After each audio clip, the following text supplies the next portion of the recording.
In addition, notice of this meeting has been posted on the Rutgers website under the governing boards.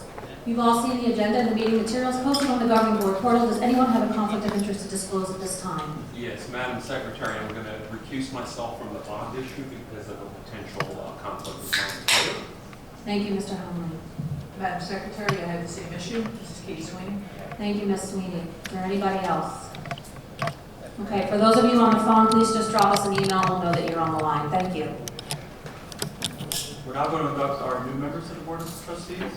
So with Mike Azara, Anthony Covington, Alan Crosta, Cristiano Foglio-Palmer, and Elsie Perez, please go to the microphone. And if Mr. John Hoffman, Senior Vice President and General Counsel, a member of the Bar of the State of New Jersey, will administer the oath of allegiance in office.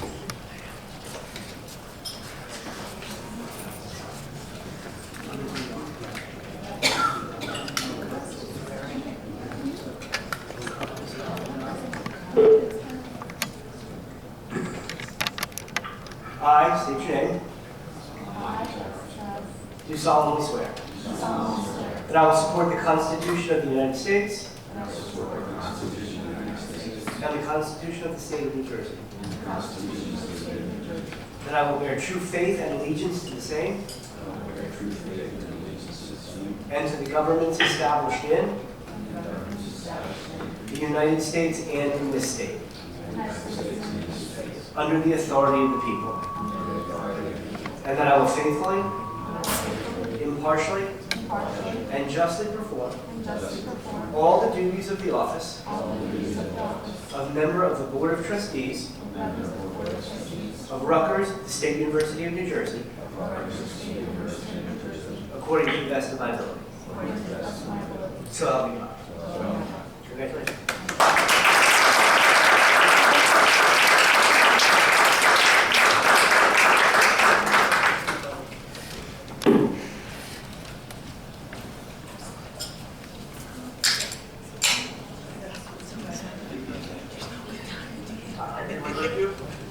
Congratulations, everyone.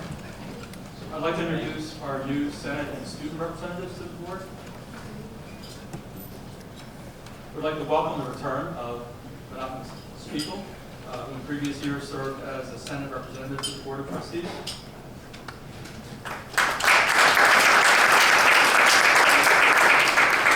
And I'd like to introduce Dr. Boris Pastover, Assistant Professor in the Department of Otolaryngology at the Rutgers, New Jersey Medical School, as this year's Senate representative to the board.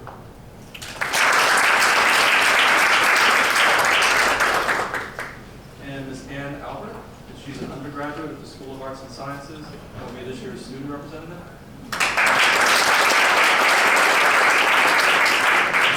Welcome, everybody.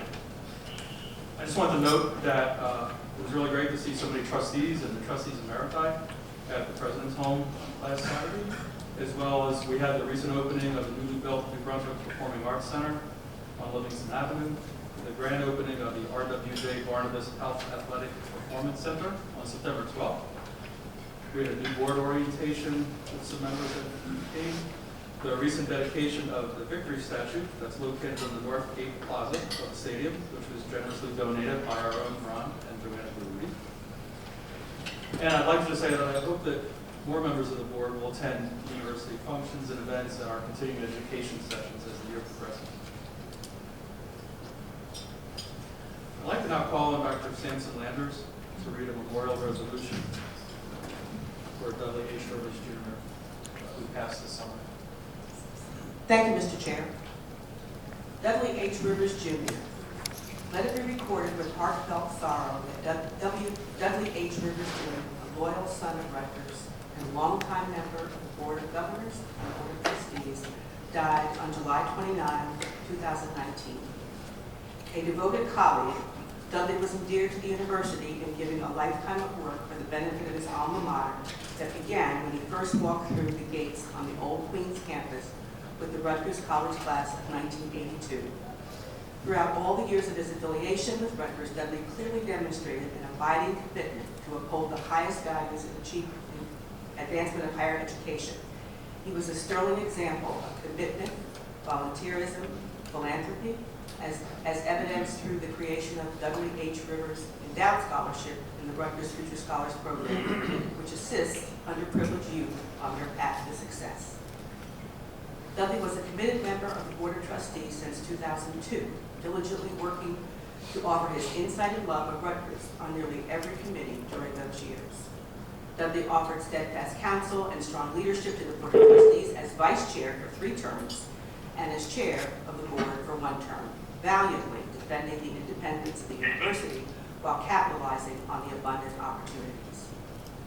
In recognition of his many years of exemplary service and invaluable contribution, he was named Trustee Emeritus in 2016. Serving on the Board of Governors from 2013 to 2019, Dudley worked tirelessly beside fellow members to ensure the integration of the University of Medicine and Dentistry of New Jersey into Rutgers was successful. He was also an active member on the Camden Board of Directors, assuming its chairmanship in 2018, and represented Rutgers on the Rowan University Rutgers-Camden Board of Governors. Recognizing his unwavering devotion to the Rutgers University Alumni Association, Dudley was inducted into the ranks of the Rutgers University Alumni Association Loyal Sons and Daughters in 2011. Be it resolved, therefore, that as an expression of the Board's grateful remembrance of Dudley H. Rivers Jr.'s dedication and service to Rutgers, the State University of New Jersey, this memorial resolution shall be recorded in the minutes of the Board of Trustees, and a copy shall be sent to his wife Linda and their family, along with our heartfelt and deepest condolences. Board of Trustees, Rutgers State University of New Jersey, September 25th, 2019. I have a motion to approve the resolution. Second. Second. Did anyone wish to say anything? I started as a trustee, and I'm going to cry. I started as a trustee in 1990, and we have some really fantastic people who've lost some good people over that time period. For those who were not on the board, when we dealt with Rowan taking over Rutgers Camden, it was the proudest moment I've ever had in my life with Rutgers since I was a student of this Board of Trustees. Dudley, Laura Fong, and I led the effort from the trustees, but all the trustees from all over the state of New Jersey knew that Rutgers needed to stay as part of this university. The governor, the Senate president, the president of this university, and the Board of Governors, all except one, voted to give Rutgers Camden away to Rowan University. Nobody came to want it, the faculty, the students, nobody. And my friends who were on the Board of Trustees really didn't want it either, but they had to do what Steve Sweeney wanted. Dudley Rivers negotiated this agreement, representing us along with Laura Fong, and I talked to them on a daily basis. It was very tough. They dealt with some really experienced negotiators. I think really, but for Dudley and Laura, we might not have kept Camden as part of our university community, which would have been totally unfair to the South Jersey residents who could not afford to commute to New Brunswick, who could not afford to live here. So Dudley is an exceptional person, one of the best, if not the best, certainly within the top couple of trustees I've served with from 1990. This man has done utmost, and he did the Camden boards, the 2 Camden boards, which are critical to retaining Rutgers' independence in Camden. He did that even though he was sick. He knew it was an important job to do, and he still took it on when he knew he was dying. This man is an outstanding individual, and we should never forget it. Thank you.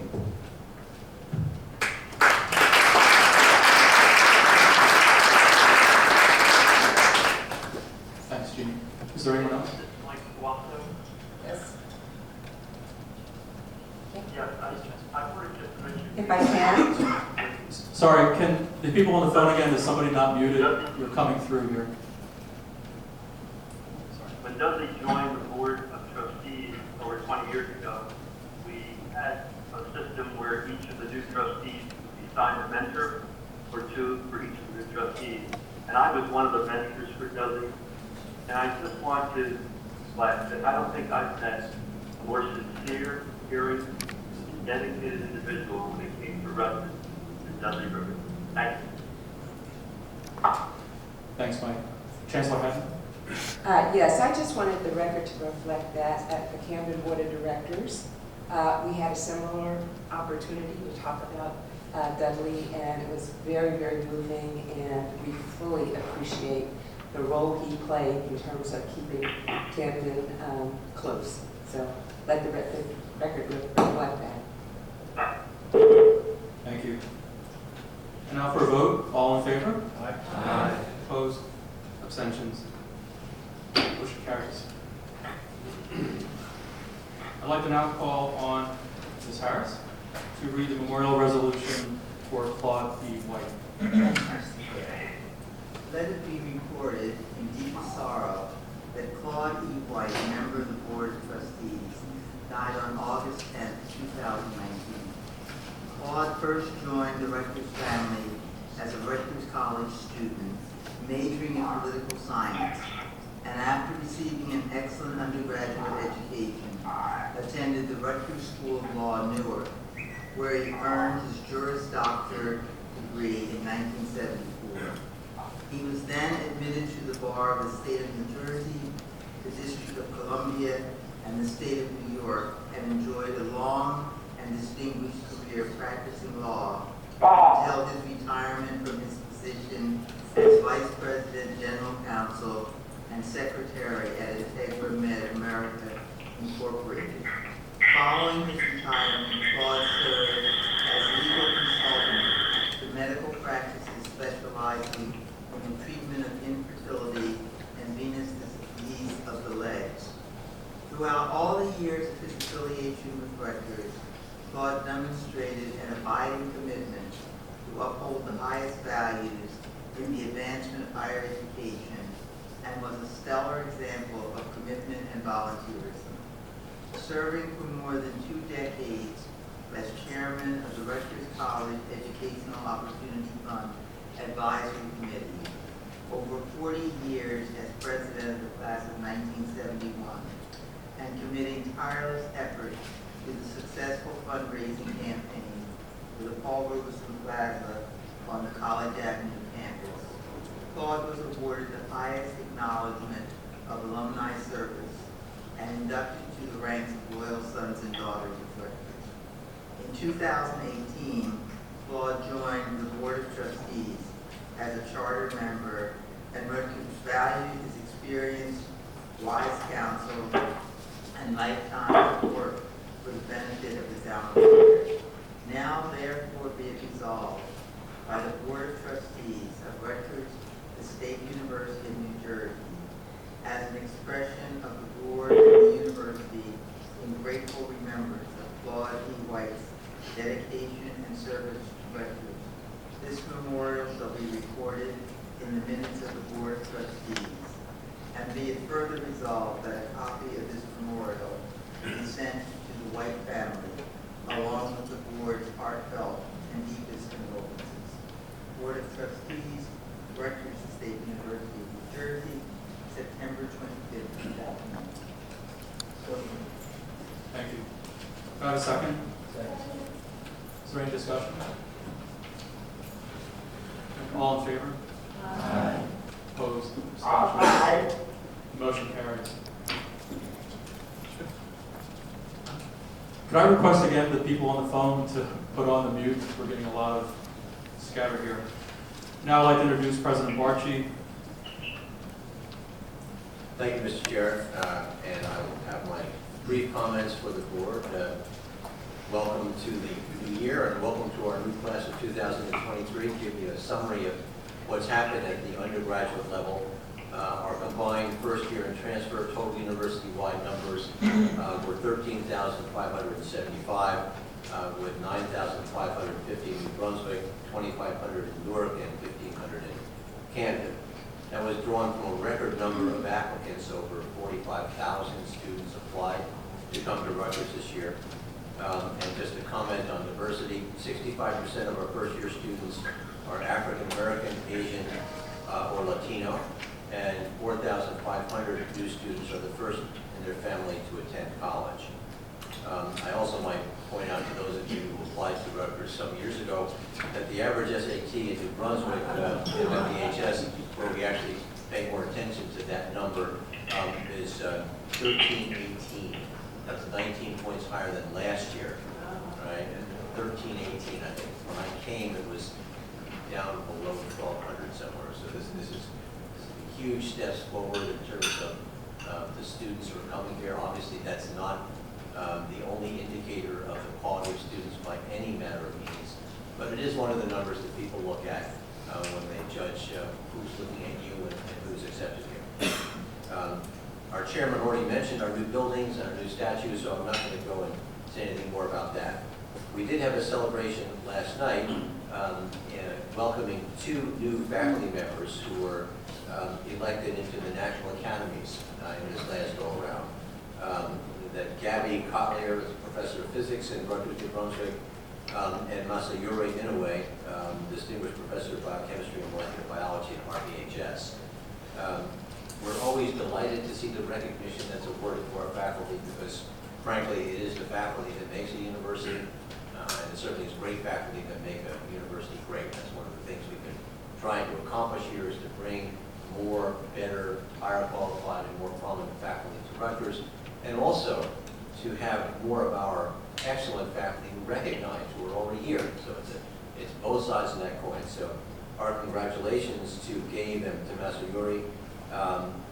Their election gives Rutgers a total of 55 memberships in national academies, and that was 34 7 years ago. So we're really making some progress there.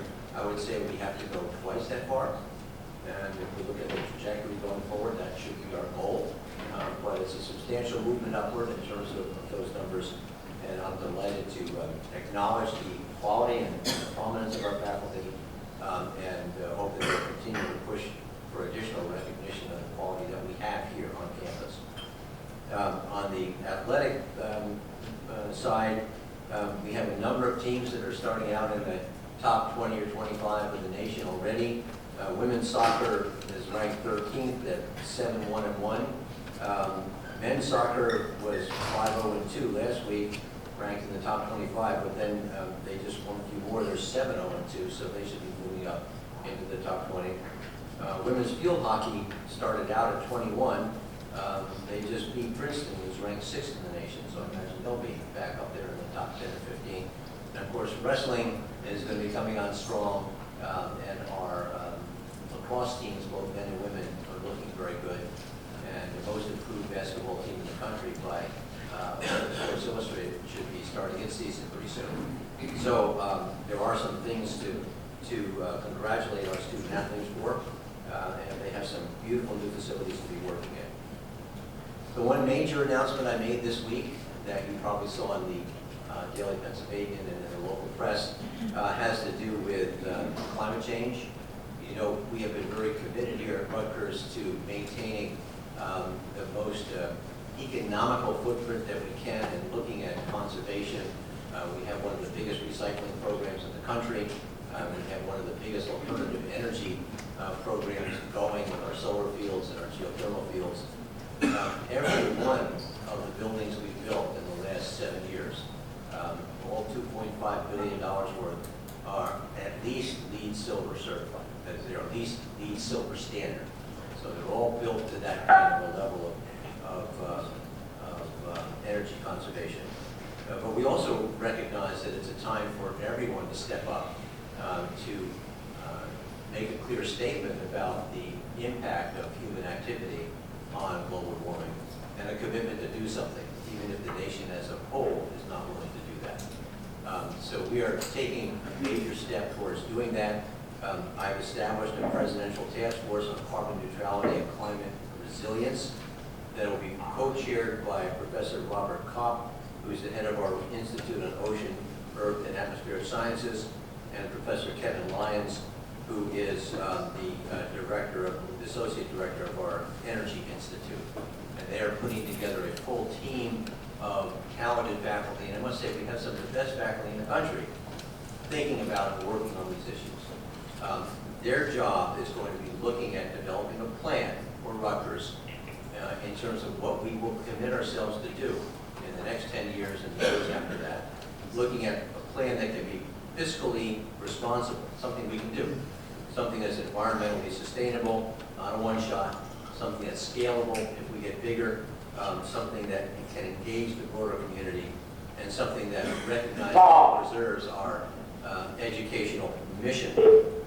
They'll be working with Barbara Lee and Tony Calcato, and we are providing them with the staff necessary to make this happen. And I hope that they will have, if not a final, at least an interim report to me in the spring. Why a task force? We're actually in communication with and have exchanged information with a coalition called UC3, which is a developing coalition of R1 universities who have committed to these changes for carbon neutrality and climate resilience. In order to join that group, we have to have a plan. I mean, that's a requirement of membership. We have to be willing to make a statement about what we will, when we will accomplish carbon neutrality and how we intend to get there. Because we don't have a plan, so that's what this is for, is to develop that plan, and hopefully we'll be able to put it in place. Why can't you just agree to a number? Well, every university is different. And obviously Rutgers, as being one of the oldest universities in the country, a blessing, is also blessed with one of the oldest physical plants in the country. So things that some universities could do in 5 years would be impossible for Rutgers to do in 5 years. So that's why I say this is a plan that has to be fiscally responsible and preserve the educational mission, even while we're responsible to our commitments to the planet and to global warming. So I'm very excited about this. This is something I've been interested in. I would like to see done in my final year here. I can tell you that Robert Kopp and Kevin Lyons are already full bore on this. And this is not one that's going to lie foul. Tony is already shaking his head down there about the amount of material that's flying around right now. So I think I'll end it there. We'll have more to tell you as we move forward. Thank you, Bob. Are there any questions? Gene? I just want to commend the president and having Barbara Lee and Tony working on this is important. I've been doing climate change for over 30 years. It's my priority. It's still why I teach. Bob Kopp and the scientists that we have, the Rutgers Energy Institute, are incredible. The facility that we have called the Cool Center, if you haven't been there, you got to go. It's the best acronym I've ever heard. It's over there on the Cook campus. It's better than what MIT has. It is fantastic. And I hooked up some Princeton professors with Bob and some of his professors, and they met together, and then I met with the two of them afterwards. And the Princeton professor, who is really high qualified, distinguished professor, who's been working on this stuff for ages, said Princeton has nothing like Rutgers has. And there's a stuff going on in offshore wind and all that, and this Princeton guy, and they have some things going on, nothing like what Rutgers has. Rutgers is state of the art on this. This Cool Center is amazing, and our professors are fantastic. So I commend the president for doing this. I'm looking forward to Rutgers being in the leadership. So far, out of the Big Ten, only Maryland has joined this group. But again, we do need, I think, having a group working with the sustainability people and in Tony's shop makes a lot of sense. And I think it could be the best plan in the best sense. Thank you, Jeannie. Let me just, to be totally transparent, Maryland has, Ohio State has, and Michigan just announced too. So there are 3 out of the 14 Big Ten schools, but they all started earlier with their planning process. So this is going to gain momentum. I think that it will be a strong force for academic institutions to be speaking out in the same way some of our younger folks are speaking out these days. Any other questions for the president? Bob Mortensen on the phone. Did you have a question? You had said Bob a couple times. No. No, Bob Mortensen. Okay. All right. Do you want to retake the call-in names? We're okay, Bob. We got them. Okay. Excuse me? We have them, Bob. We're good on this end. Thank you. You know, I don't know if any, this is Steve Tamaris. I'm not sure if everybody's experiencing this on the phone, but the phone is, my phone has been on mute the whole time. It's extremely difficult to hear anything. I'm just not sure, are other people experiencing that on the phone, or is it clear to the other people on the phone? No, it's very poor. I'm a caller, and I've stood up with it. And it's Marge Dillon, and I agree as well, it's unclear. We apologize for that, and they're working on it. Does anyone have any other This is questions? Bob Mortensen, and it's very unclear. We know, Bob. We have people trying to work on it, and there were some problems here as well. I'm sorry. We apologize. Does anyone have any other questions for Dr. Barchi? Thank you, sir. Before we continue with the rest of the agenda, I'd like to take a few minutes to share some personal comments with you. And I apologize for reading because I'll forget if I don't read what I wrote. So it is sincere, although it doesn't sound like you read these things. It's an honor to chair this board and to follow a long line of amazing people, all of whom I consider friends and mentors, some of which are in the room today. And thank you for giving me this opportunity with you. I'd also like to thank the members of the Board of Governors in advance for their partnership in this coming year. I'd especially like to thank Board of Governors Chair Mark Engelson. He's been a fantastic partner in leadership with me and through me, our whole board. Please get to know the members of the Board of Governors through your participation in the committees and during our social functions. You already have a lot in common with them. As you know, 7 are former trustees and many have Rutgers degrees, including our chair who has 2 of them. Along with the Board of Governors, we look forward to continuing our work with Dr. Barchi, his administration, and the Secretary's office. We like to talk about all of our first-generation students at Rutgers as a point of pride. I take great pride in identifying as one of those students from the early 70s. In fact, I was the first in my family to graduate high school, having been raised by a sporadically working single mother and her retired mother. Through generous need-based and merit-based aid, including being one of the early BOF students and utilizing all that Rutgers had to offer, I was able to figure out what I wanted to do with my life without the burden of undergraduate debt. That came later when I went to professional school. You know where? As you all know by now, need-based aid has remained a passion of mine, and with your assistance, I'd like to continue growing that passion this year. If not through personal need, we all know someone who has benefited from some form of aid. Let's make the Scarlet Promise Grant synonymous with the Rutgers Board of Trustees' dedication to the students of Rutgers. So thanks for that time.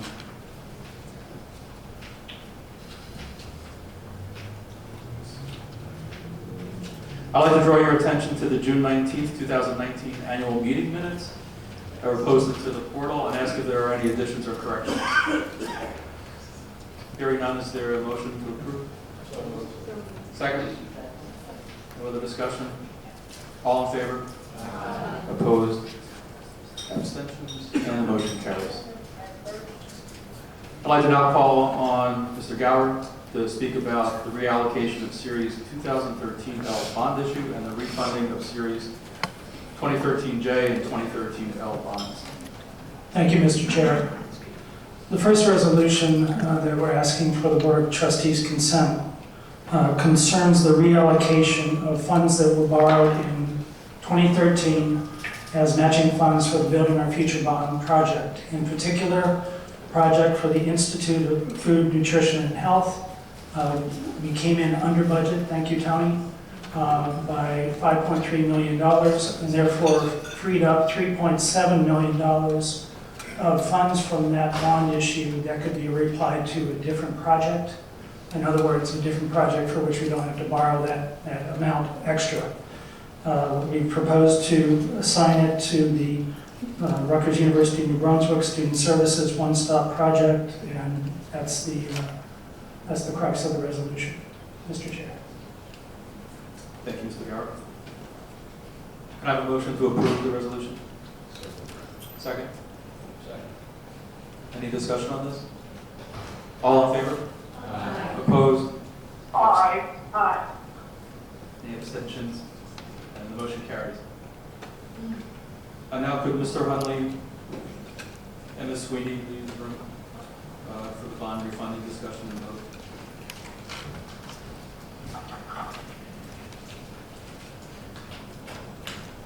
Mr. Gower? Thank you, Mr. Chair. During our recent workup for the bonds that we sold a couple of weeks ago, it was brought to our attention that we had an opportunity to advance refund the bonds that were issued in 2013 with substantial savings. That year was a big year for borrowing. We had one issue that largely defeased the UMD&J debt that was brought into the university. The second was the match for the aforementioned Building Our Future bond projects, and the third financed the College Avenue project. What I have on the screen here is a capture of a point in time where we looked at potential savings as if we could advance refund those bonds on that particular day. And it all depends on underlying interest rates, but some of our projections go anywhere between $70 and $100 million in net present value brought forward. That is a significant amount of money, significant savings. This is a refinancing. This is not new debt. What we in essence are going to do is to borrow the money and invest it for the 4 years that remain before we actually can call those bonds. And the differential in the cost of the debt and the interest that we can earn allows, even when you take that out into account, results in significant savings. So we ask your consent to the action the Board of Governors will take next week. Have a motion to approve the refunding resolution? Second? Second. Any discussion? All in favor? Aye. Opposed? Aye. Aye. Aye. Aye. Any opposed? Motion carries. And Mr. Huntley, Ms. Sweeney can come back.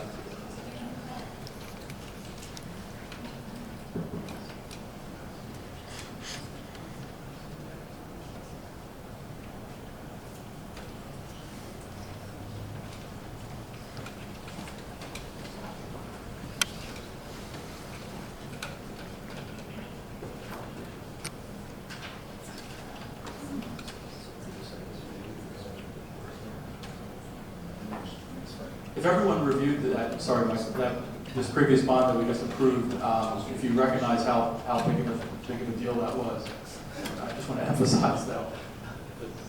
Mike, you want to just Yeah. mention, since everybody is approving it.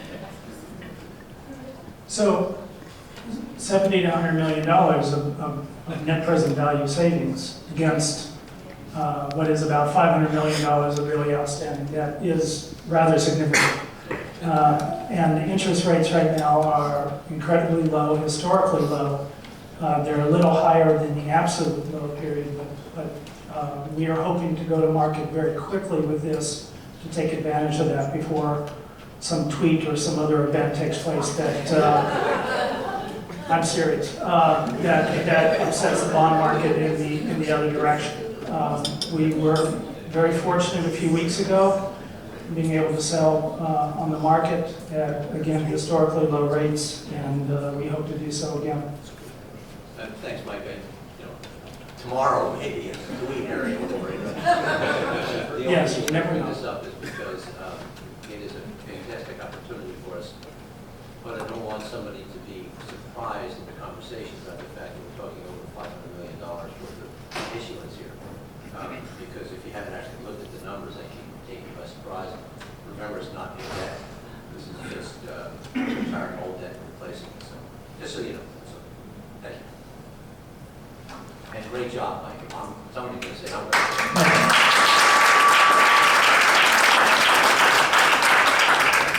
Wait till we do it.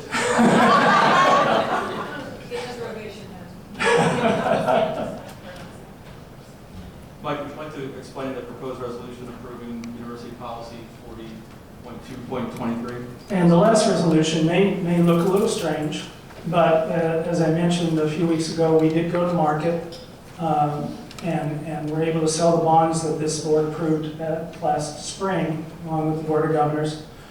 And at that time, we were successful in issuing 100-year debt, meaning we were allowed to borrow money at a very competitive 3.915% rate for 100 years. This is the fourth lowest rate that's been obtained in higher education. It allows for us to prime the internal bank and allow for multiple generations worth of use of that money on projects that will pay back in 5 years, 10 years, 30 years even. But we recognize that 100 years is a long time and that we should be sure to document the intent of the use of these bonds for subsequent generations, and felt that the highest opportunity for that is a policy that's approved by both boards.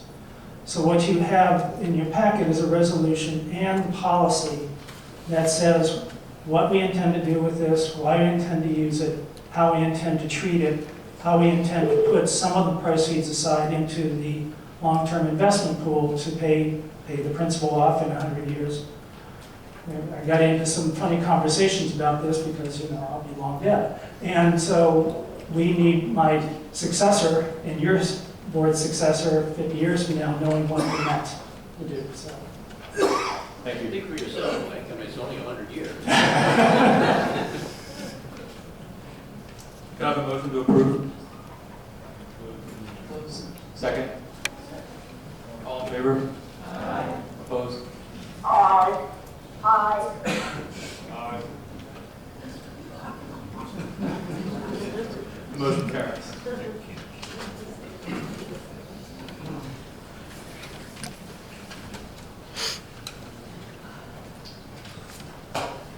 Next, in your packet or on directors, is the proposed resolution of the Board of Trustees endowed funds for fiscal year 2020.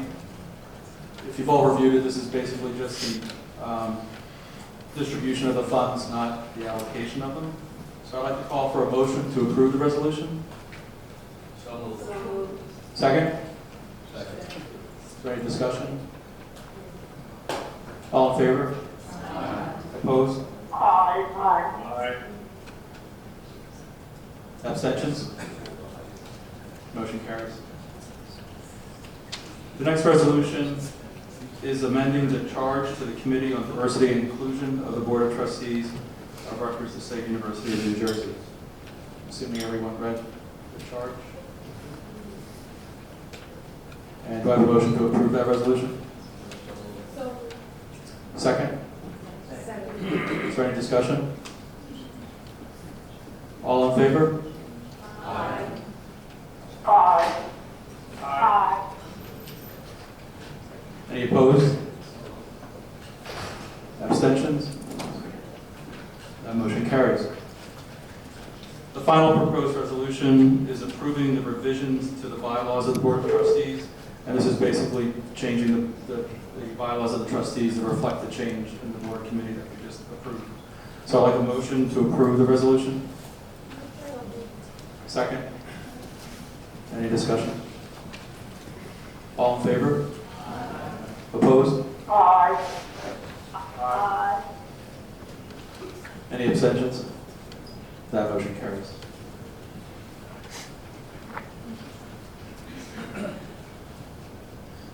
The next item is the goals for the Board of Trustees for the year 2019 to 2020. And I don't know if you've all had a chance to read through them. I'll read through them now. First is to direct the 2019-2020 spending income from the Board of Trustees' existing endowments to support need-based student aid pursuant to the board's guiding principles and resolutions. Second is to establish a task force on philanthropy to implement the recommendations proposed by the 2018-2019 task force on philanthropy. And I'd like to hope that we could do a reach goal to accelerate the proposed timeline on that. Next is to establish a task force on assessment to implement a 2019-2020 survey and obtain 100% participation. Next was to establish a Rutgers Giving Day campaign to add funds to the endowment fund created by the Board of Trustees to support Scarlet Promise grants. Next is to achieve 100% participation in Rutgers Giving Day. I'd like to remind everyone that we've done that in the past few years and we want to continue doing that. I will find you the night before that or that night if you haven't, by phone or text or email. And next is to establish a task force on legislative engagement to implement the recommendations of the 2018-2019 Task Force on Legislative Affairs.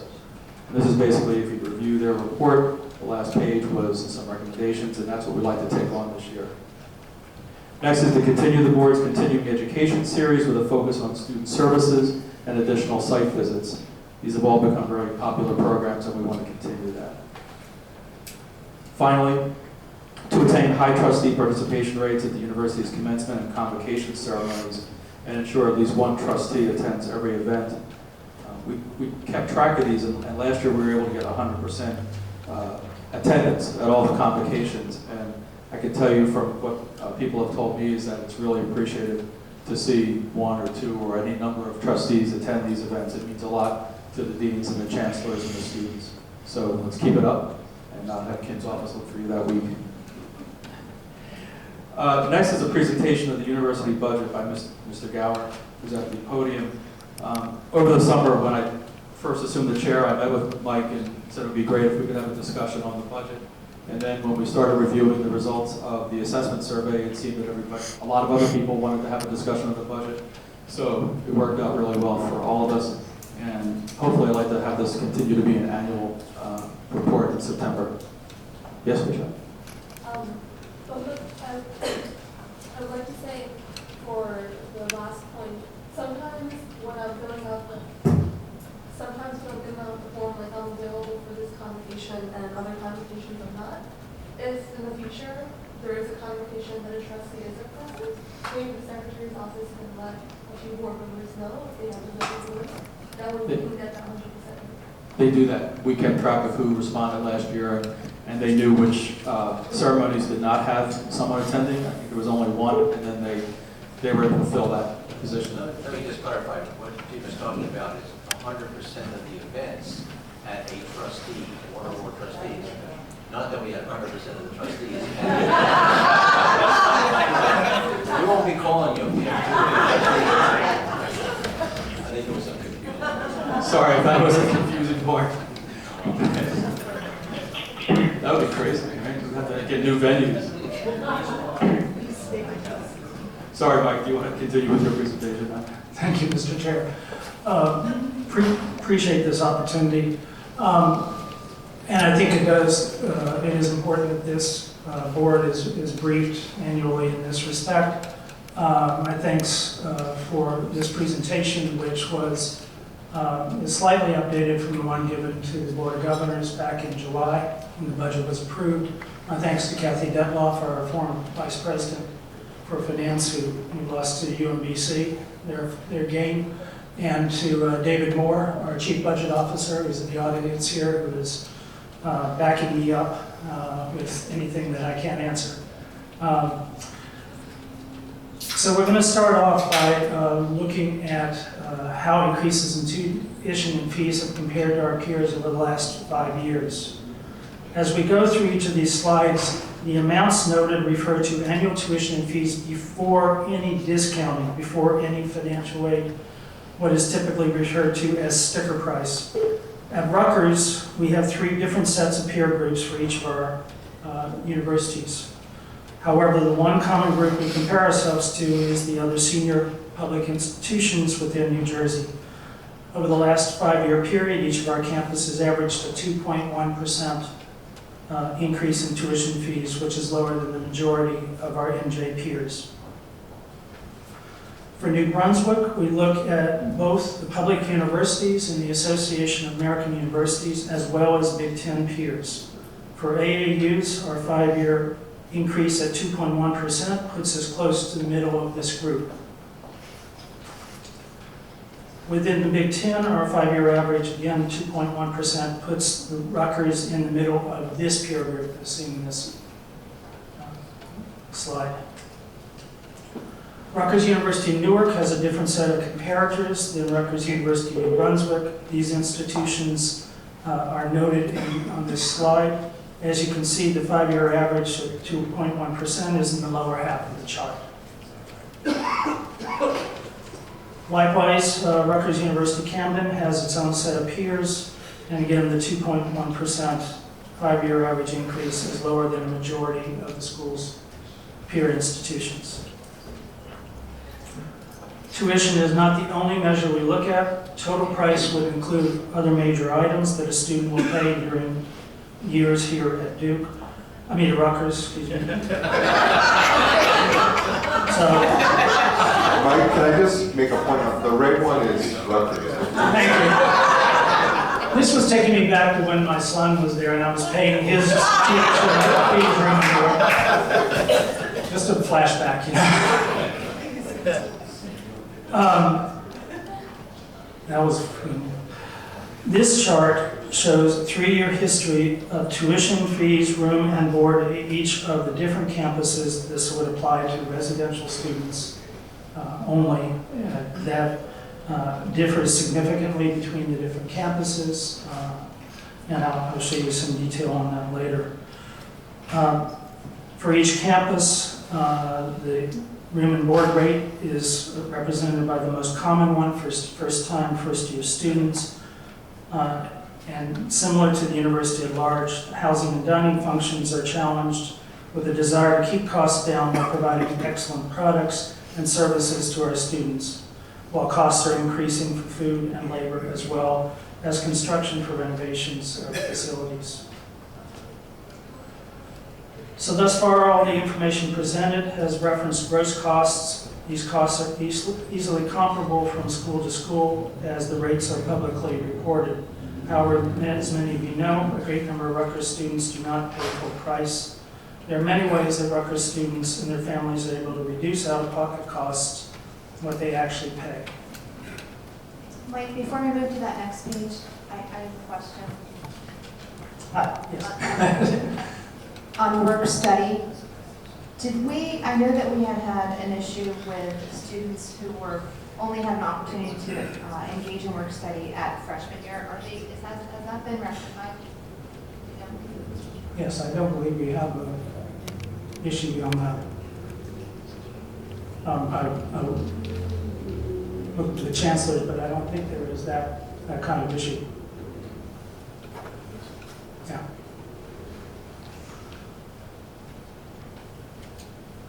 So this chart shows and I take this back to fall of 2018 because we haven't done the snapshot yet of the enrollment for this fall.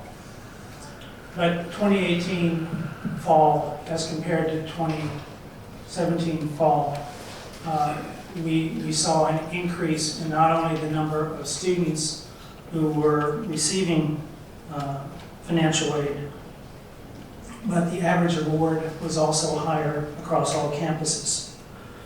This chart in particular shows the percent of Rutgers students who receive need-based aid, loans, and work study, as well as the percentages of the different types. These sources are not mutually exclusive, with many of our students receiving many different types of assistance. This slide looks at it on a student level. More than 77% of our undergraduate students receive some form of aid. For example, although the total costs in New Brunswick are shown as almost $30,000, the average price to the first-year in-state student who receives aid is $16,295, or 54% of total costs. That same percentage in Newark, Rutgers University Newark, is 45%, and in Camden, 47%. If we take it a step further and look at the average cost of tuition and fees alone, for those students whose family's income is less than $48,000 and are commuting, in New Brunswick, these students only pay an average of $120 towards tuition and fees after aid. On our other two campuses, tuition and fees are entirely covered and there is still funding remaining for the student to cover other costs such as books, supplies, and commuting costs. This slide demonstrates the university's commitment to its neediest students. This slide is total cost, so it does include tuition fees, room and board where applicable. This is a mix of residential and commuter students. We looked at our students with family incomes less than $30,000 and those between $30,000 and $48,000. For both cohorts of students, their net price after aid has remained virtually flat over this period. Some key facts, and I take this again from fall of 2018 for fiscal 19, and we have not done the snapshot yet for this fall. That will be done in a few weeks. We educated almost 51,000 undergraduate students, 98% of which were full-time degree-seeking students. Our incoming class of first-year full-time students totaled 9,163 across all 3 locations. 80% of those living in campus housing, but you'll see the difference, significant difference in residential for first-time, first year between New Brunswick and added Newark and Camden. In addition, we welcomed 4,288 transfer students to the university. Back in July, University Administration proposed a 2.9% increase in tuition and fees, as well as for housing and dining costs. This increase allowed in the budget for the university to continue to provide excellence in education while at the same time providing access to education for our students. I'll get more deeply into the budget in a moment, but one of the things that always comes up in some public venues is our net position. The net position referred to as our unrestricted, some would say reserves. They're a lot more specific than that, and I wanted to show you the constitution of that.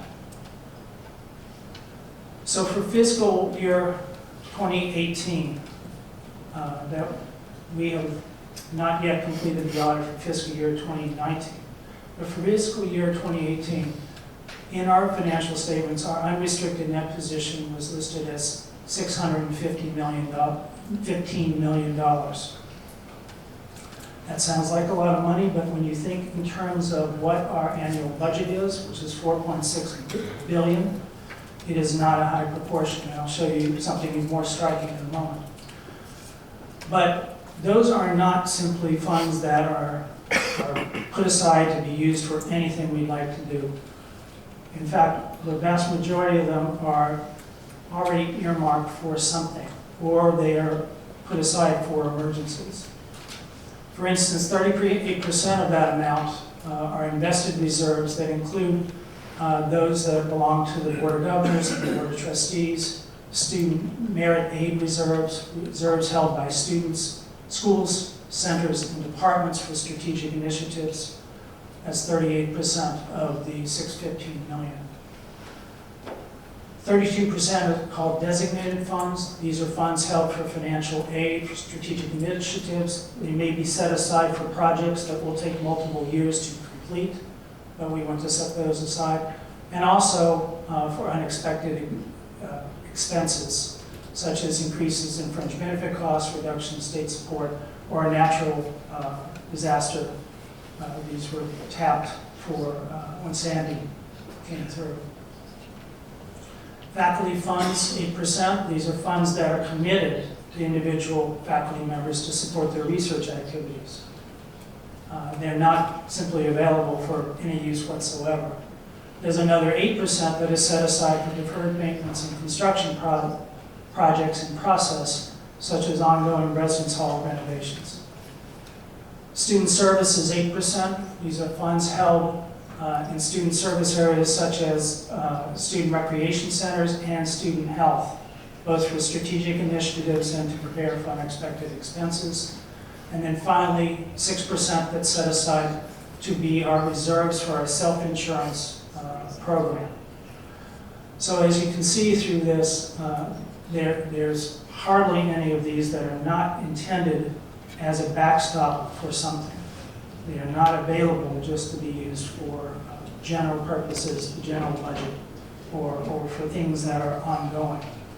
A key thing to remember about funds such as these, once you spend them, they're gone. They don't come back unless you have an opportunity to save money, and we have intentionally run, as the President has said in the past, intentionally run around 1% margins, which is very low, but allows us to have some funds that can be used for strategic programs while minimizing tuition increases. That balance between affordability and what we need to keep, in essence, on the bottom line, is a very careful balance we deal with all the time. A very striking comparison is a ratio that's available to the public through information from the rating agencies, and that's the ratio of spendable cash and investments to operating expense. So this does not count anything that's in a true endowment. This counts for anything that could be liquidated if it needed to be so. And as you can see by this chart, we are, as a proportion of our total operating budget, we have the so-called unrestricted reserves or spendable cash and investments, which also includes some restricted dollars, at 30%. Compare that to Purdue, which is at 150%. So I want to let that sink in a little bit because it means that we have to be extraordinarily prudent in the management of these funds and of our bottom line. So now on to details about the 20 budget. Mike, I think you meant 0.3% and 1.5%, not 30%, right? So this is 30% versus 150. It's a proportion of the total operating budget. So Purdue has those of 150% of their operating budget. Their reserves? Yes, they're spendable cash and investments. 150%? 150% of their annual operating expenses. Yes. Yes. Michigan's not far behind at 140.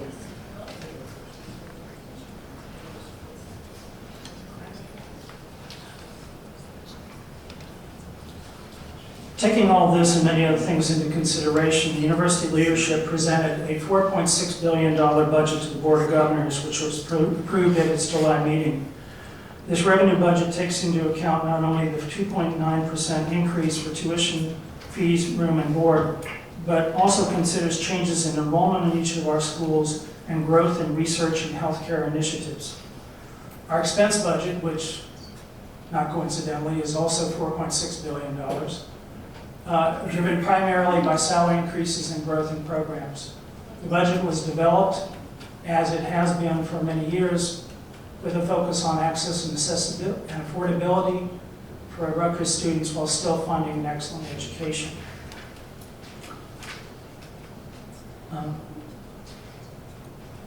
Rounding out the budget are plant fund transfers, which are funds set aside for capital projects and recognition of prior year net assets for expenses recognized in one year that will be funded from revenues from the prior year. To give you some perspective in the FY20 budget as proposed, since the increase was not 3.9%, but 2.9%, the university had to repurpose $36.7 million of its budget to meet the salary compensation increases that we had to fulfill. So to walk through this again, 2.9% tuition and fees generated $37.4 million. This is 3% compensation increase adjusted for fringe benefits, added $68.1 million to our expenses. So we had to come up with $30.7 million. We came up with $36.7 and have a small bottom line of $6 million on a $4.6 billion budget. This slide shows the composition. Together, tuition, fees, and auxiliary services, which is mostly housing and dining, is 36% of the revenue generated by the university. Another 20% comes from the state, some of it in unrestricted support and some to cover the cost of fringe benefits for a limited number of our employees. It's interesting to note that just 10 years ago, state support made up 26.5% of our budget. Patient care is now 21% of our budget, and that is a number that has been, a proportion that has been growing over the last few years. And the remainder of the budget is rounded out by 13% generated in grants and contracts, primarily sponsored research, but not entirely. 5% from federal and state student aid programs that flow directly through to our students. Only 2% of our operating budget comes from gifts intended for operations and from our endowment payout. And it's basically 1 and 1 between those two. On this benefit, so you stayed now, you said it was 26% 10 years ago? 26.5%. Now it's 20%. Now it's 20%. And that's for the benefits that we have to give for the contract. That is the total proportion of support, either in direct operating dollars or in the value of the fringe benefits that are paid for by the state for the limited number of employees. And what about the other major universities, say the Big Ten or others that are comparable? Is it comparable to the other state colleges and universities? New Jersey. I'm sorry, in New Jersey or in? Well, 2 questions. The Big Ten, but also the other state colleges and universities. Are they about that as well, or are we better or worse off? I think they are in that neighborhood, but I will get you details. I'll get details back specifically on that. As far as the Big Ten, it's all over the board.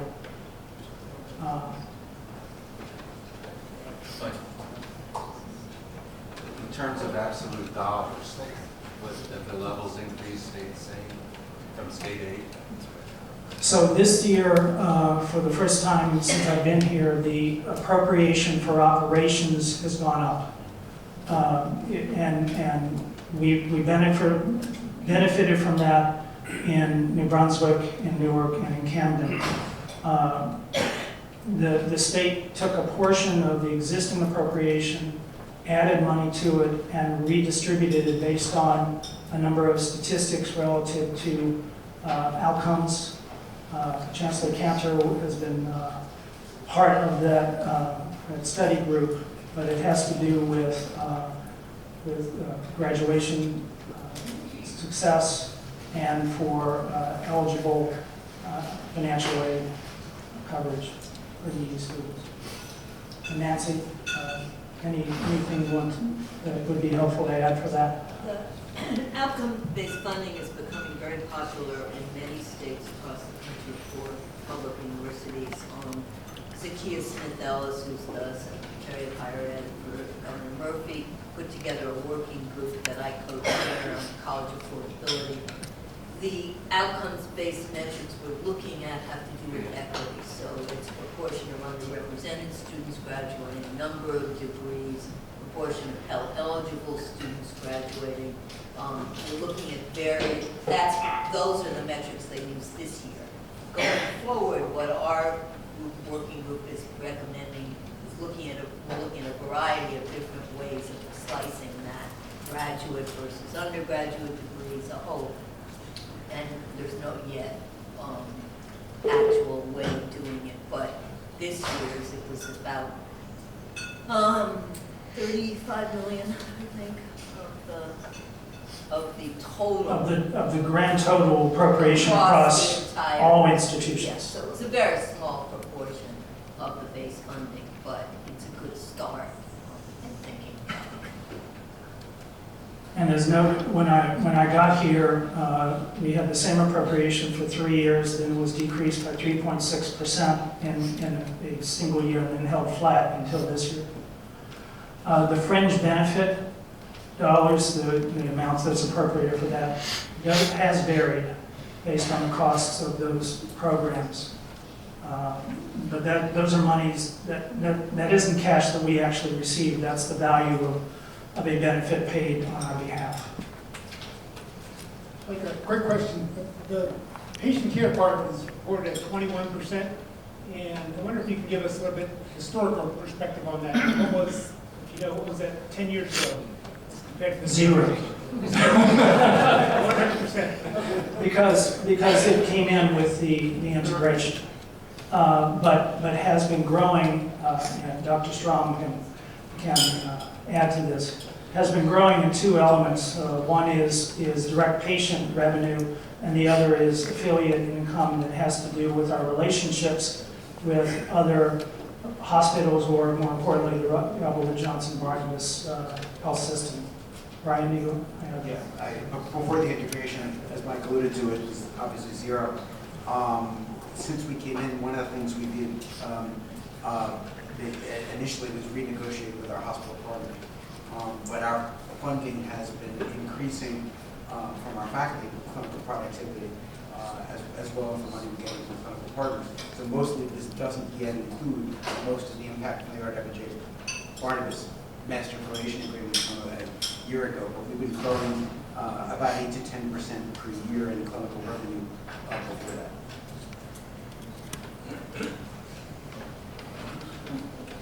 Okay, it's important to recognize that universities' revenue sources, each of the major ones, are under some kind of pressure. For instance, tuition and fees. We're very committed to access and affordability, but we try to keep the rates down as much as possible, but still need funds to provide excellence in education. While we remain grateful to the state for its ongoing support of the university, the state appropriations have not kept pace with our growth and with general inflation, much less given the pressures on the state budget. Healthcare revenues, as well as revenues from grants and contracts, are in a position now, but they are always at risk to be impacted by federal and state funding and policy changes, as well as political decisions and changes in healthcare reimbursement in general. And we continue to be mindful about how each of these situations can impact the university and our students.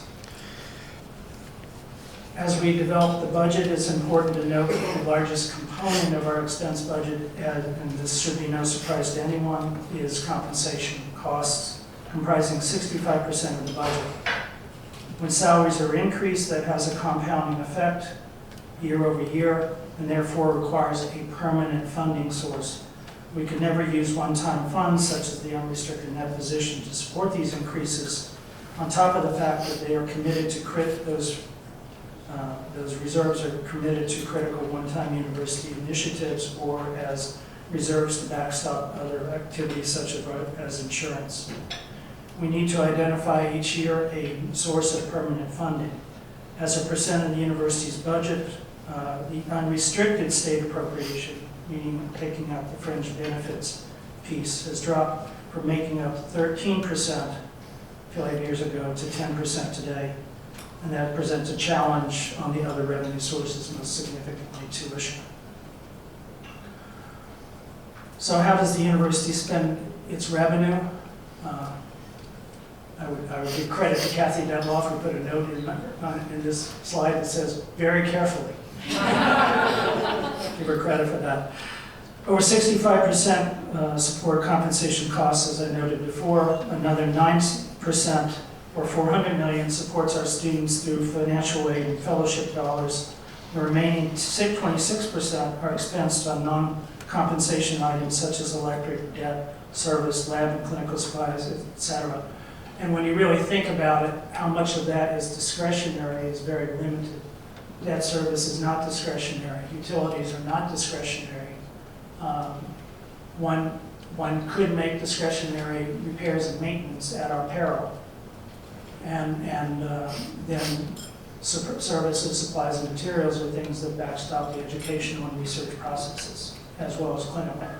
And so these are not things that we can simply shift down or stop doing. Mike, the 6% other, where are those things? Oh, it is a long list of little items that come together.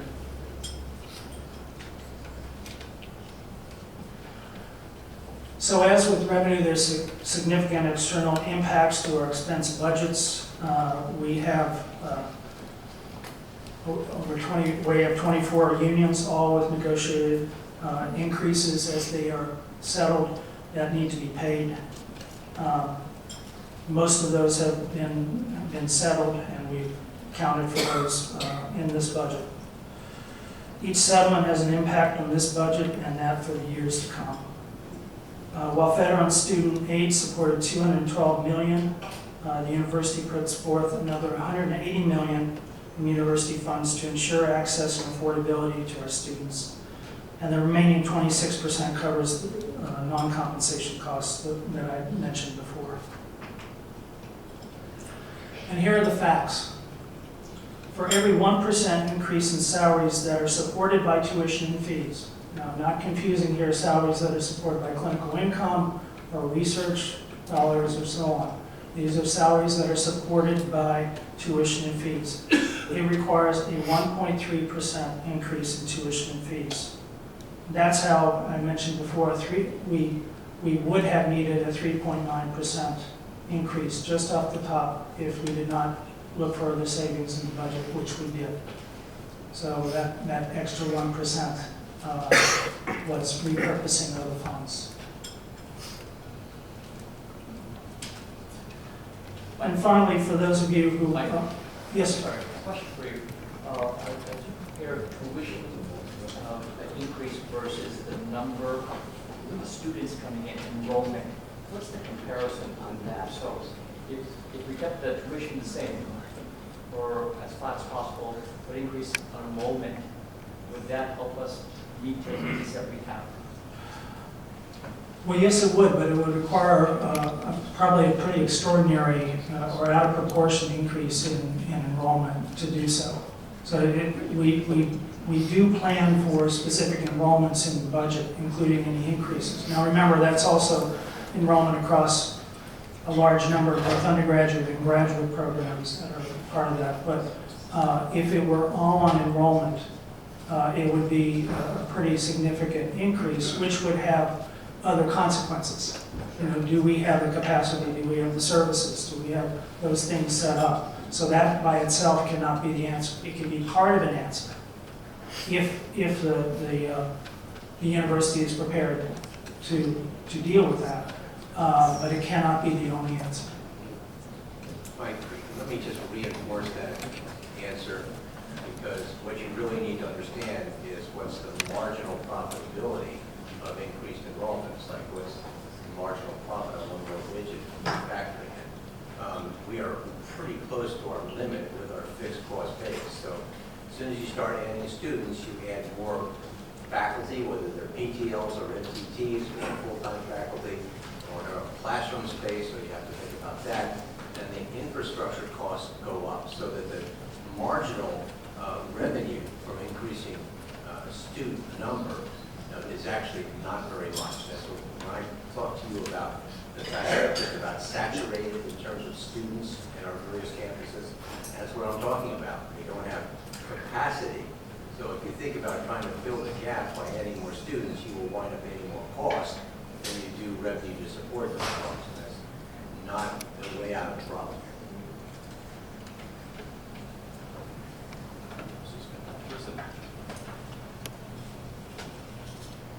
Thank you. How do gaining more federal grants and contracts go into the budget? Does it go towards salaries or no? No, grants and contracts are basically paying for services. So if you have a grant, you say you're going to do X, they give you money, and you do X, and you get paid for it. It pays for the salaries of people who are hired on the grants. That's not included in the numbers that Mike talks about when he talks about the cost of education. It pays for some percentage of our faculty salary, but that's usually summer salary. So Rutgers has a relatively low level of salary offset on grants compared to other institutions, with the exception of our VHS, which is much more aggressive about salary recovery. So that is an opportunity. One thing that does help is the indirect cost recovery of grants, a portion of which is used to pay for the facilities in which those research operations are carried out.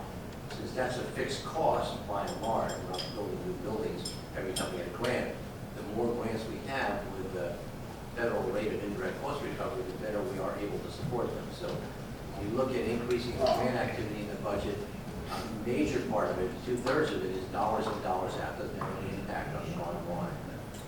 But of the other third, a piece of that does have a direct impact on the bottom line when it goes down to F&A that supports operations. Right, Mike? That's right. Anthony? Yes. So when we talk about budgets, right, I understand and I want to appreciate our commitment to making our university accessible to all students from all different backgrounds. But I think something that we don't talk about in these meetings, and the question for you, Mr. President, is what is the sustainability of us continuing with 2.9 to very low increase to tuition rates as we deal with unions. We also continue to think about how we provide that quality education to our students. That's the first question. Well, that's a question we worry about all the time. That's why we now have budgeting systems that can look out 5 years. And we ask that question, is this a sustainable issue? Not a question that's asked very much by the unions when they do the negotiation. It's not just a 3% increase, it's a 3% per year increase, which means that you're falling farther and farther behind if you don't figure alternative ways to go. So one thing is to look at increasing efficiency. We've been taking percentages out of our central services every single year, 3% or more. And you can only do that so far. And then you start to lose central services because you just can't squeeze any more efficiency out of the system. I would say we're getting close to that point. That's a game we're not going to be able to play much longer. The second is that you can look for alternative revenue streams. So Dr. Strom can ramp up the clinical activity, and that helps everybody. We can increase our grant activity. Yes, Brian. We can increase our full activity, that helps, but it's at the margin. So trying to keep the ship going the way we're going with tuition increases of less than 3% is a challenge. One that I've asked our team to accept, and as we start our budget process for next year, we're taking as a target tuition one that is a low increase, and we're going to do our best to hit it. But with multiple increases every year, 65% or more of your budget base of 3%, and inflationary increases in the other costs, you're going to have to run pretty hard. Last question. When we look at the other peer institutions that are raising their tuition by 6%, 7%, and you're writing a bill, besides the overall feasibility of the university to do more things and have flexibility, are there things educationally that other universities can do that we can't, and is it a hindrance to the quality of education that we give to our students?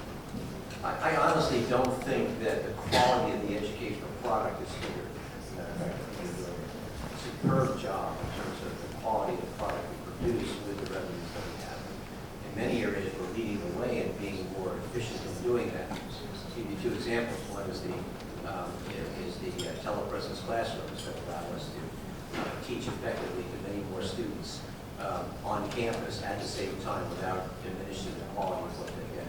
The second is the new course scheduling software that is going live in another week or 2, which will make us much more efficient in the use of our classroom space and the scheduling during the day and the use of faculty time across the spectrum that we're already paying for, while making it easier for students to access those classes, schedule their major classes in a way that allows them to get out in 4 years rather than 5 years. So I think all of those things are things that we're able to do now. I think the question is, can we keep up the innovation when the marginal revenue that we have to reinvest in the plant is so low? We have an operating margin of 1.1 or 1.2%. I mean, if you did that in your businesses, you would have a new CEO in no time. But that is all the money there is to reinvest in the operation, so we have to try to protect that.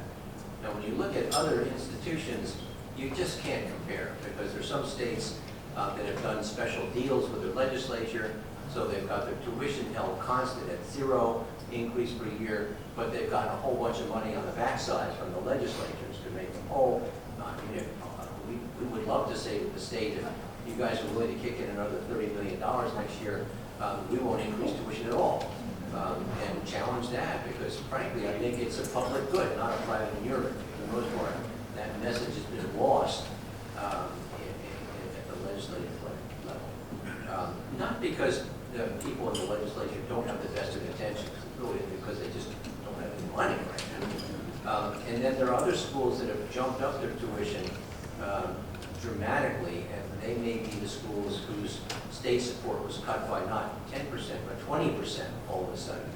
And they had artificially low tuitions that had to jump up. So you can't really compare individual cases unless you are willing to take the deep dive and understand how those budget numbers came about. Can I ask a follow-up question? I'm going to cut off the question soon in the interest of time. But Dr. Strauss, did you have a question? Or say anything? Yeah, I just wanted to be sure people realize that kind of grant funding and indirect, that research actually loses money. It's our business, but it requires for every dollar you get a grant, and including the indirect, for every dollar you get, if you include capital, you lose 50 cents for every, if you don't include capital, you lose 30 cents. The feds make sure of that in their reimbursement. And so anyone who has a significant research operation, medical schools and so on, really rely on lose money on education because we have as many faculty as students, and we need that to cover all the specialties. We lose money on research, and it has to be made up on the clinical side. Now, this gets a little bit tricky, right? I mean, that's one of the songs that we play, and it is true. But we're looking at covering costs that we already own. So from the point of view of a year-to-year budget, when you have a research building that's built, costs you X amount of money to heat and put light in and clean, and you increase the amount of grant dollars that are in that building and in your cost recovery, that is a positive benefit to the bottom line. So if you want to think of it, you're losing less. But if you don't get those grant dollars, you're losing. So the additional grant dollars actually improve the financial situation. It's finding a way to lose less. It's what you have. So I'm done. For those who love charts, they're in the materials. And what this does is show you by campus how we budget. And this is important because it's not only how our budget model works, but it was required in the state legislation that required the merger. And I have revenues and expenses here, and I am happy to address questions offline. Thanks, Mike. Could I ask everyone else to forward your questions to the Secretary's office? We're a little pressed on time. I'm really sorry. But if you can just forward them, we'll get an answer for you. I'd like to call on Dr. Garuti for the continuing education update and to introduce our speaker.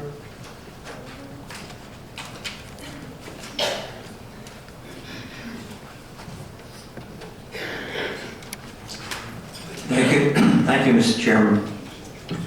I'm watching this discussion, and I think even though it's already been decided that we should have this budget update at the first trustee meeting every year, I'm thinking that it might be necessary to have it more than once a year. Maybe we should talk about that. There's a lot of interest in this. Okay, so the continuing education program. So last year, what we wanted to do was kind of reinvigorate this program and make it more interesting, more informative, and more valuable to all of you as members. And maybe, dare I say, even once in a while, add a touch of fun to the continuing education program. And based upon your feedback, I think we are doing okay. You completed the survey in June of this year, and to the statement that last year's continuing education program was effective, 98% of you agreed, and that was up, and 67% of you strongly agreed. So that's pretty good, but I think we can do better going forward, and we do want to make it even better this year. You all had a lot of great suggestions on your surveys, both in terms of what you would like to see as topics given at the trustee meetings like today, and also in regard to the site visits.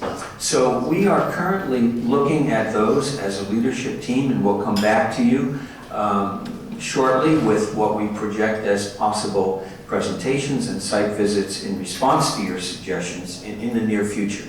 Today we're going to kick off the presentation with a presentation by Dr. Anna Branch, who's sitting behind me, and she'll speak to you in just a moment. We plan to continue the one CE presentation per meeting, but as we've talked about before, it's only 4 meetings a year. You can't cover a great deal that what goes on around this university on any given day, the exciting things that happen, you're pretty limited in being able to cover that. So, you will recall that last year we introduced, relatively late in the year, the site visits, or we reintroduced them because we've done some in the past. And we had visits last year. They all occurred in June. The Cancer Institute and the new buildings, both the Weeks Engineering Building and the Chemistry and Chemical Biology Building. I don't want to speak for anyone who went, but the feedback that we got was those were really good, valuable meetings. There was a didactic portion to each one by professors and other faculty, and then there was a tour.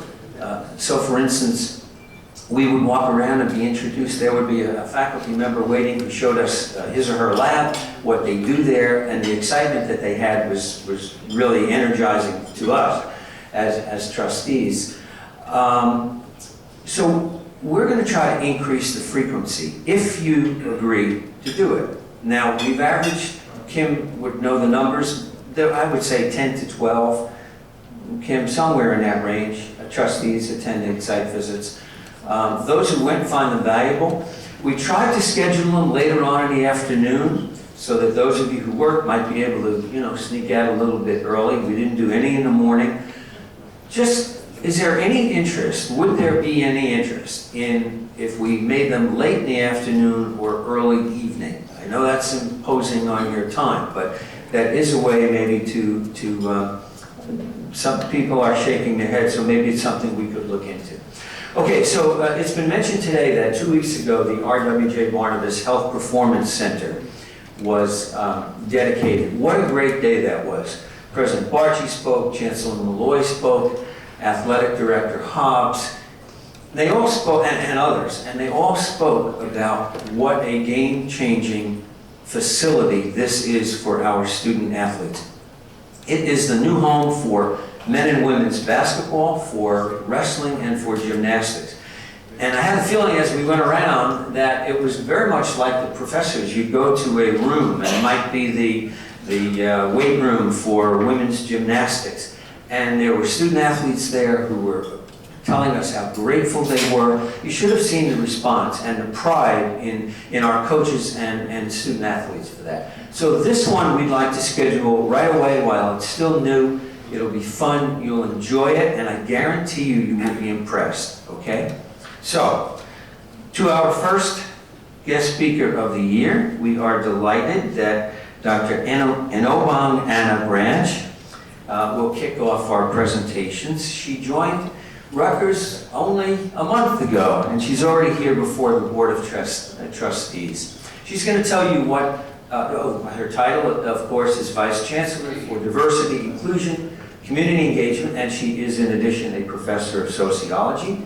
She joined us from the University of Massachusetts in Amherst, where she was Associate Chancellor for Equity and Inclusion, Chief Diversity Officer, and Professor of Sociology. She holds her doctorate in sociology from State University in New York and Albany, and a bachelor's degree in biology from Howard University. So Anna, first of all, welcome to Rutgers, a little bit belated. And especially, since this is who we are, welcome to the Board of Trustees. We look forward to your presentation and especially to the great work you're going to do here. So Dr. Anna Branch.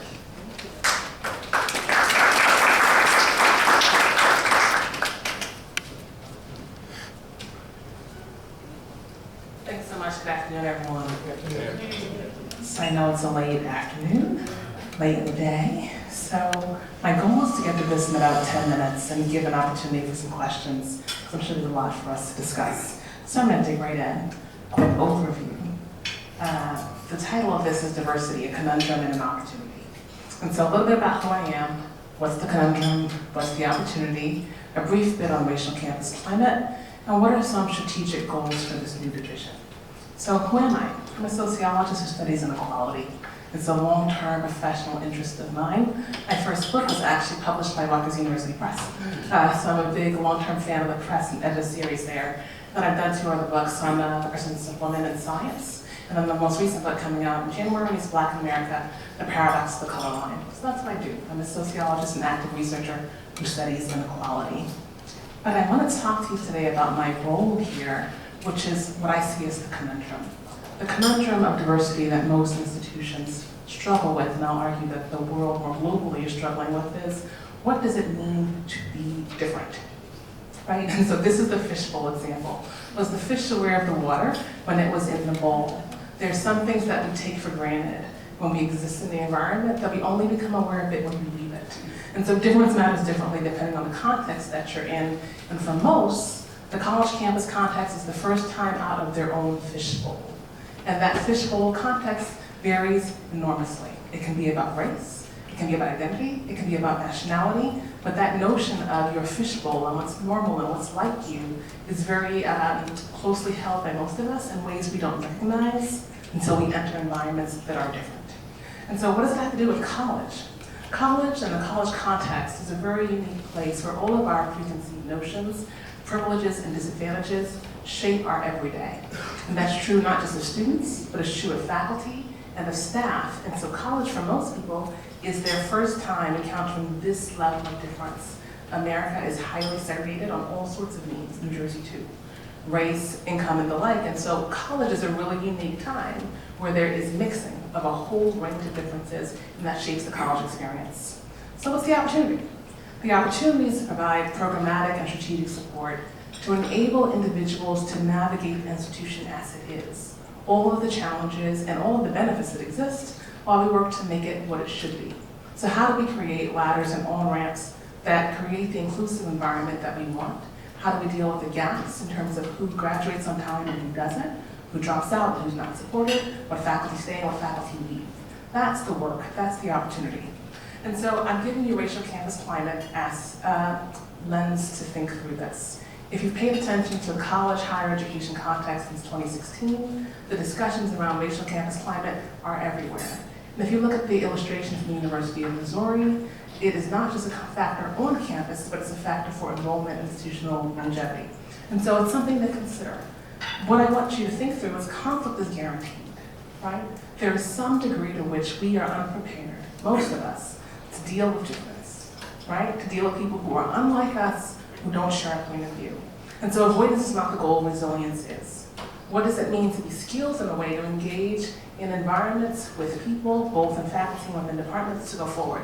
And so you want to really create opportunities for individuals to build that capacity, to engage across difference and be resilient when they get it wrong.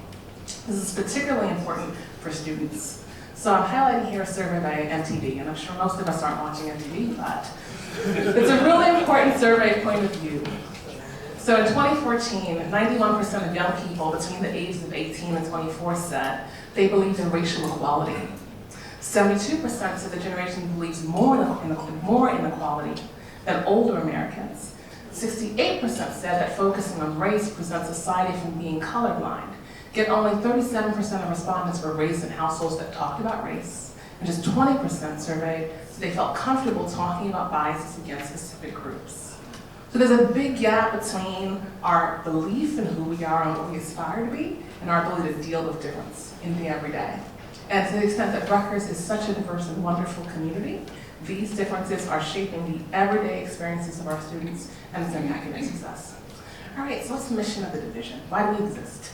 And the goal is to advance, promote, and advocate for inclusiveness, diversity, and equity as key elements to achieve Rutgers' strategic vision to be preeminent in research, excellence in teaching, and committed to community. This language should sound familiar to you. It came from the strategic plan, right? And so we're not shaping a new vision. This is the vision that has existed. And our goal is to help the division become a key partner in making that vision a reality. So what are some strategic goals? The first is to build an institutional momentum on diversity. Rutgers has done some phenomenal work to move the campus forward, to start conversations from the naming of Bulls Way to the Sojourner Truth Apartments to the groundbreaking work done by many of our faculty on topics related to race, that story hasn't been told effectively. I didn't know until I applied for the job, for instance, how diverse Rutgers was. I'm a New Yorker, right? I've lived in New England or New York, and I was in Connecticut my entire life. I didn't know, right? So there's work to be done to tell our story and talk about our commitments. The second is to establish DICE, that's the acronym for the area, as a strategic campus partner to support the burgeoning needs of a diverse community. And so our goal isn't to be all, but to support all, right? To become a venue where the campus can look to for expertise. The next is to lead introspective and data-driven efforts to understand diversity challenges and capitalize on opportunities. So how will we know that what we did worked? How will we know there's a problem? Data, right? And so being able to draw on data to move forward. Next is to support diversity, equity, and inclusivity goals across units, providing the means for coordination and partnership to achieve goals. So particularly in Brunswick, where I'm housed and where my work focuses, we are a very, very diverse group, serving many, many faculty, and there is a strong sense of ownership at the local level. And so figuring out what does it mean to create a connected and coordinated move forward. And then last, serve as a resource for best practices and troubleshooting as needs arise. Thank you. So questions for me?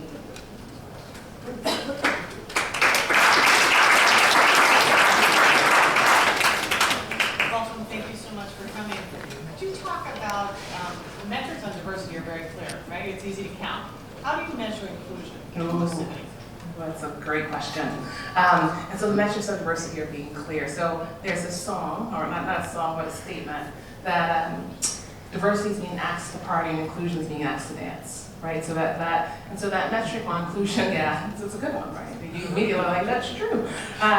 So the thing about that inclusion is hard to measure, I would actually back up and say diversity is a bit hard to measure too, right? Because on one level we have representational diversity, who's in the room, but who's in what room, right? Also becomes a different matter. So our students are much more diverse than our grad students, so if we look at undergrad, which are much less diverse than our faculty, right? So just on the basis of metrics of diversity, we have some issues. And then it's within that, within ranks, right? And it's when attrition happens. So it's not just once they have them, are they here, but how they leave. So I would say diversity is in part a challenge to measure. But then on inclusion, it's thinking through programmatic activities, right? And so who shows up where? So my experience in quick assessment has been that we have a very diverse student faculty body, but there's a lot of self-segregation once we're here, right? And so how do we support purposeful integration? What are the kinds of spaces? So those are some of the things. It's not necessarily a quick metric in the same way that I can create a diversity scorecard and tell you, here are our metrics, but I think to foster a climate for inclusion, there are lots of different things you can do.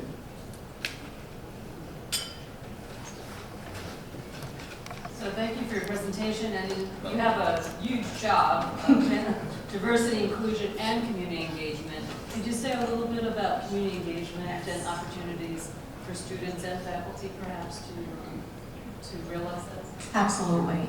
So one of the benefits and really the great joys of my job is about thinking through strategic community partnerships.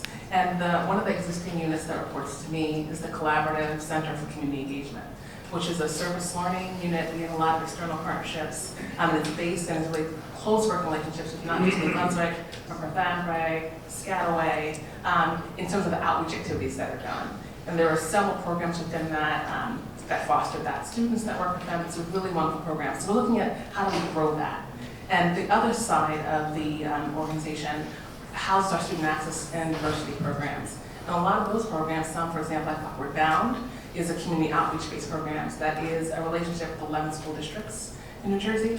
And so both of those units, their direct focus is community engagement, right? So they're working in schools and communities. The Collaborative Center has partnerships with the New Brunswick food market, it's not the food market, but what I call it, farmers market, the New Brunswick farmers market, and where we had students place help with the organization, some of the partnerships were done with the mayor's office. So there was a lot of different activities going on there.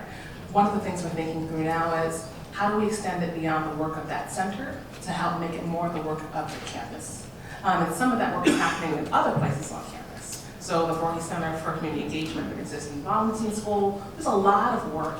And so one of the first questions for me is to get a better sense of all of the work. right? And then think through how do we best leverage that work to make our commitment visible to the community. Are you taking it or am I taking it? So the MTV surveys, that's me. I wonder if there's anything similar, probably not MTV, that would look at faculty members' perceptions of how they see race and whether they have discussions at home or not. So I am not aware of a data source that has captured it quite that succinctly.